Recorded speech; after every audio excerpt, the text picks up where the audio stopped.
Kita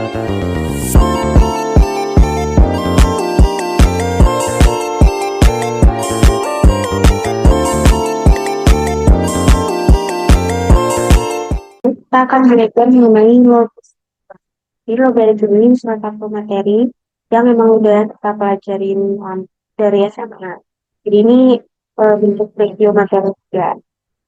Nah, jadi apa saja yang harus kita ketahui kalau misalnya kita belajar tentang logaritma. Jadi itu jenis-jenis atau rumus-rumus ketika kita menemukan soal logaritma.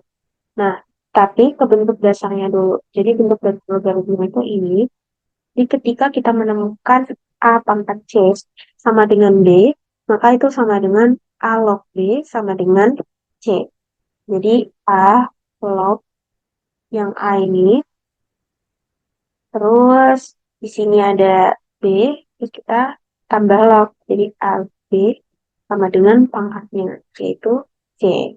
Yang di bawah ini yang C. Jadi ketika ada A log 1, itu pasti hasilnya 0.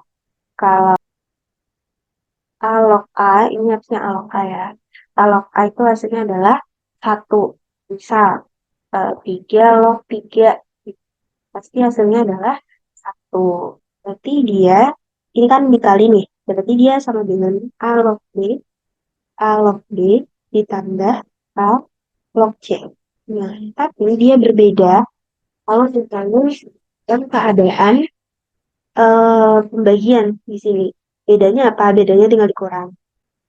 B per C yaitu sama dengan A log B dikurang A log C gitu. Terus kalau kita ketemu A log B terus pangkat M, nah ini sama aja dengan, ini kan ada pangkat 1 nih, jadi dia jadinya M dikali A log B. Atau bisa juga misal ada A pangkat N, terus ada log B pangkat M, sama dengan M per N dikali A log B. Jadi jangan kebalik soal seperti ini. A log B. Nah, ini sebenarnya bisa kita bikin jadi bentuk pecahan seperti ini. Jadi ada P log A dan P log B. Nah, P-nya ini terserah apa, tapi yang jelas dia harus sama. Misal ada 3 log 2 gitu. 3 log 2. Nah, ini bisa kita bikin jadi misal 10 log 3 per 10 log 2 atau 6 log 3, 6 log 2. Itu bisa. Jadi sifat-sifat ini nantinya akan kepakai atau rumus-rumus ini nantinya akan kepakai ketika kita mengerjakan soal-soal logaritma.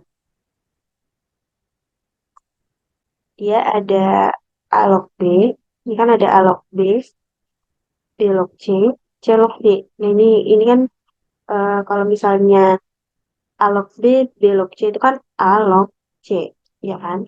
Dikali C log D, gitu kan? Nah, berarti jadinya A log D. Ini sebenarnya kebalik, artinya ini di kanan, yang log D-nya di kiri. Sinyal.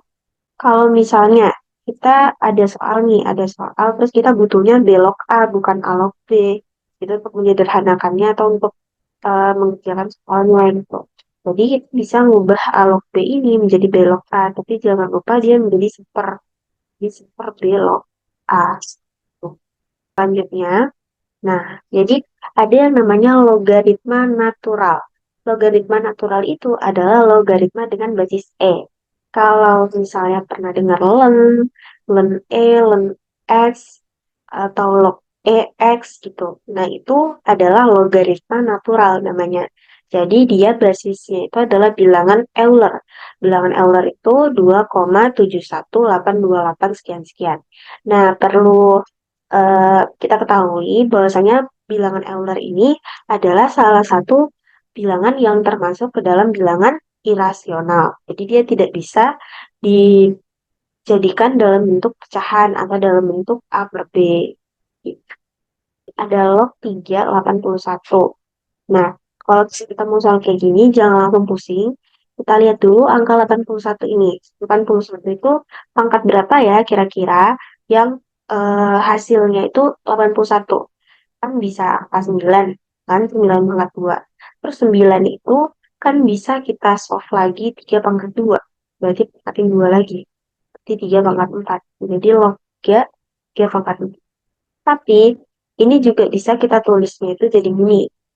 Enggak harus kayak gini, tapi juga bisa jadi 3 log 3 pangkat 4. Jadi hasilnya gimana?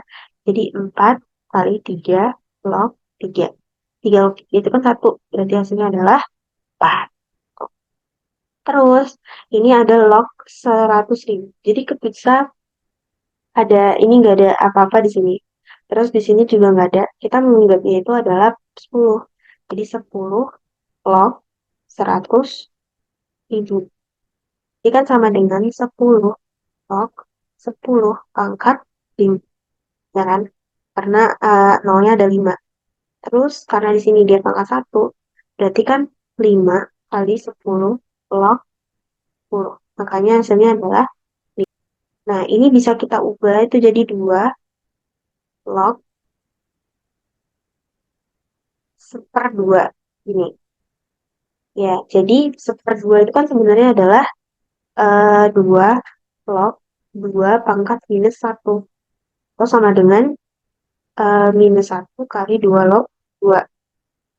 Nah, jadi 2 log 2 itu hasilnya 1. Jadi makanya jawabannya adalah minus 1. Oh, kayak gini nih, ln E pangkat 3X. Terus ada 3X. Sebenarnya mau berapapun ln E, kalau dia pangkatnya itu pasti hasilnya. Misal, ln E pangkat 1000 gitu. Nah, jawabannya 1000. Tuh. Terus ln E pangkat 5X. Ya, jawabannya 5. Nih, ada log 1 ditambah log 1000. Nah, ini kalau dialog satu kan tadi udah dijelasin di awal. Kalau dialog satu itu hasilnya 0. Terus kalau ada log 1000 itu bisa kita ubah dia menjadi 10 log 10 log 10 pangkat 3. Nah, berarti 3 hasilnya kan. Berarti pas jawabannya 3. Terus kalau ada kayak gini, ini bisa kita ubah. Nih yang kayak gini. Itu menjadi 7 log 7 pangkat 8 per 9 gitu. Jadi jawabannya adalah 8 per 9. Tuh, nah karena practice makes perfect, makanya kita harus bahas soal. Nah, jadi bahas soal ini merupakan salah satu penghujung dari video ini, tapi merupakan yang paling penting karena kalau kita cuma dengar doang, itu ngantuk. Jadi kita harus uh, siapin kertas sekarang dan kita bakal ngerjain bareng-bareng bahas soal. Bisa juga ini di pause aja dulu kalau emang mau ngerjain sendiri, feel free aja. Dan 49 itu kan 7 pangkat 2 ya. Log 343 itu adalah 7 pangkat 3. Karena 7 pangkat 3 kan 7 kali 7 49. 49 kali 7 satuannya 3. 49 kali 7 itu 343. Terus kalau 2401 itu 343 dikali 7. Ya, berarti dia 7 pangkat 4. Berarti Y sama dengan 7 pangkat 2 itu loh 7 pangkat 3 per 7 pangkat 4. Berarti jadinya 7 pangkat minus 1. Kenapa? Karena pangkatnya dikurangin aja. Berarti itu per 2 dikali 7 log 7. Hasilnya adalah minus 1, 2. Oke. Jadi ada ln E ditambah log 2 Y log Y pangkat 4. Nah, jadi ini sebenarnya bisa langsung. Ln E itu hasilnya 1. Kenapa hasilnya 1? Karena E-nya itu pangkat 1. Jadi hasilnya 1. Terus log 2Y itu, sebenarnya 2 log Y itu sama aja dengan log 2Y. Itu sama. Ubah menjadi log. Ini kan sebenarnya adalah log Y 2 kali 2. 2 pangkat 2 gitu kan ya. Berarti kan sama dengan 2 kali log Y 2. Nah, sama kan gitu. Jadi duanya ini ke depan, terus dia jadinya Y log 2 gitu, atau log Y2, itu sama aja. Terus, ini kita ganti warna, terus 1 ditambah log 2Y. 1 ditambah log 2Y per 2. Per 2 per log 2Y. Itu juga bisa. Jadi kalau kita mau ubah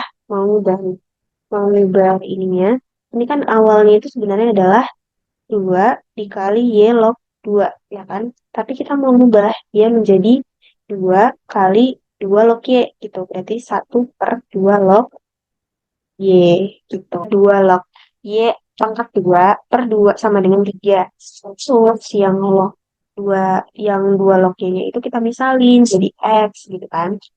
Berarti kan jadinya X ditambah X kuadrat per 2 sama dengan 3. Berarti X kuadrat tambah X sama dengan 6. Nah, ini kan jadinya fungsi kuadrat. Berarti kalau fungsi kuadrat kita butuh pemfaktoran. Gitu kan ya. Nah, jadi kalau kita butuh pemfaktoran, langsung aja X tambah 3, X kurang 2. Kenapa kita bikinnya yang di sini plus, di sini minus? Karena 3 kali 2 itu hasilnya 6. Nah, kalau di sini X, berarti dan dia dalam bentuk positif, berarti yang angka paling besar itu dalam bentuk tambah, angka paling kecilnya dalam bentuk kurang. Tuh, tadi 2 log Y. 2 log Y sama dengan 2, gitu kan. Berarti kita bikin 2 log Y sama dengan 2 log berapa ya yang hasilnya 4. Berarti kan 2 log 4, ya kan? Yang hasilnya 2, berarti kan 2 log 4. Jadi ini habis, berarti Y-nya sama dengan 4. Terus kalau dia X sama dengan minus 3, X log 2Y minus 3. Berarti 2 log Y sama dengan minus 3. Minus 3 kan berarti 2 log 1/8. Berarti Y-nya sama dengan 1/8. Jadi jawabannya em, ada 4 dan 1/8. Kita ubahnya itu menjadi 3 log 5 kali 5 pangkat 2 kali log 9. Berarti kan jadinya 3 log 5 kali 1/2 ya. Berarti 1/2 di sini 1, berarti 2 kali 2 log 4. Gitu. Penulisannya itu boleh gini, boleh kayak gini. Itu sama aja artinya. Terus lanjut, berarti kan 2 log 2, 2, berarti kan ini jadinya 2 dikali 3 log 5, terus dikali sama 5 log 3 pangkat 2, ya kan? 9 itu kan 3 pangkat 2. Kali 3 log 5 kali 2 kali 5 log ya. Atau ini sama dengan 4 dikali ini kan bisa dikalikan. Terus kita ikutin 3 log 5 kali 5 log 3. Nah, ini kan um, 4, udah benar ya. 4. Terus kalau yang ini 3. Ini kan 2 pangkat 3 kali log, sorry, sorry. 2 pangkat 3 log 2. Berarti kan 1/3 kali 2 log 2. Ya kan? Nah, jadi kan nih, hasilnya 1/3 nih. Ini 2 log 2 pangkat 2. Berarti kan sama dengan hasilnya adalah 2, ya kan? Ya, jadi ini sebenarnya jawaban 2. Nah, terus kita bikin jadinya 4 tambah 1/3, 2 kali 1/2. Berarti 13/6. Nah, sama jawabnya. Nah, jadi yang perlu kita lihat itu, kalau misalnya ngerjain kayak gini, gimana caranya? Jika ada yang akar-akar kayak gini, dia diubah jadi pangkat dulu. Baru kita cari yang dia masih dalam bentuk pangkatan. Kita ubah ke yang paling kecil. Kita bikin jadi akar 11 dikali 13. Terus ditambah akar 11 dikali 15. Ditambah akar 13 dikali 15. Ditambah, nah biar mudah, ini kita bikin aja jadi akar 13 kali 13. Tuh. Terus yang bawahnya, itu tetap akar 11 ditambah 2 akar 13 ditambah akar 15. Nah, terus ini sama ini kan sama nih. Jadi, kita bikin jadi akar 11 kali akar.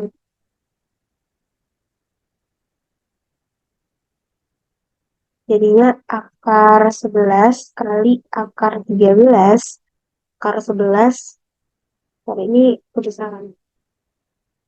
tulisannya jadi nggak muat. Tapi ya udah, kita langsung ke hasilnya aja. Selanjutnya itu langsung aja. Itu kan ini nih agak tipis aja ya. Berarti kan 13 kurang 11 terus dikali 15 kurang 13. Berarti kan 2 kali 2 4. Ya kan? Em, kalau ini kan ini harus kita rasionalkan dulu. Jadi 4 per 2 em, akar 15 dikurang akar 11 itu sama dengan 2 per akar 15 dikurang akar 11. Dikali akar 15 ditambah akar 11 per akar 15 ditambah akar 11.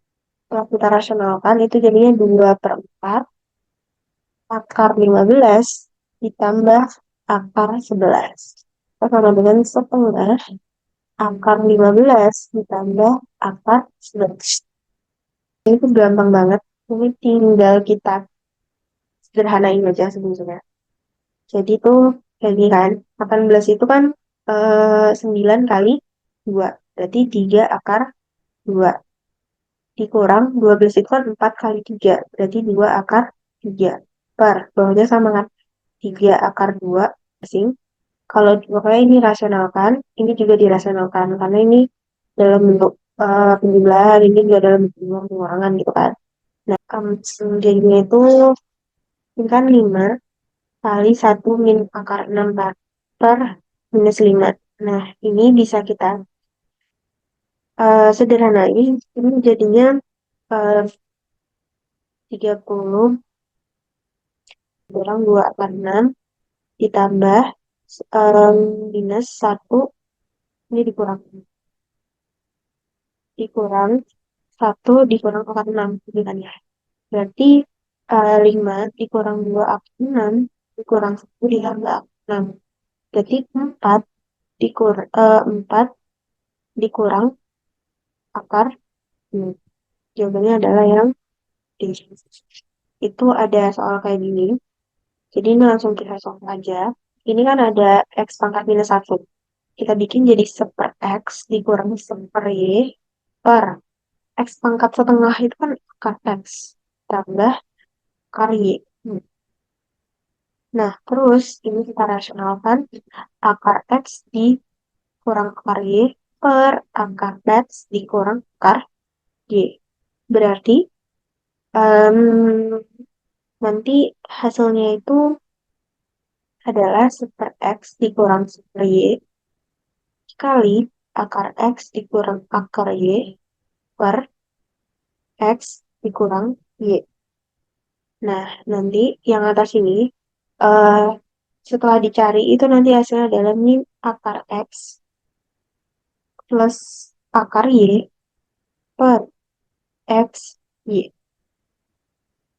sama dengan akar Y min akar X per X Y. Jawabannya itu yang B. Mungkin bisa diingat-ingat kembali apa yang udah dipelajarin atau bagi yang emang belum ketemu sama pelajaran ini bisa belajar dari dasarnya dulu kayak rumusnya gimana, terus definisinya apa, terus kalau misalnya ngerjain soal yang harus diperhatikan itu apa-apa aja gitu. Jadi em, sebenarnya ngerjain itu cukup sederhana, tapi dia melakukan pemahaman juga. Tuh. Dan untuk pertemuan selanjutnya itu kita akan belajar mengenai persamaan samakan linear dan manfaatannya atau pemakaiannya dalam ekonomi. Mungkin sekian dan terima kasih.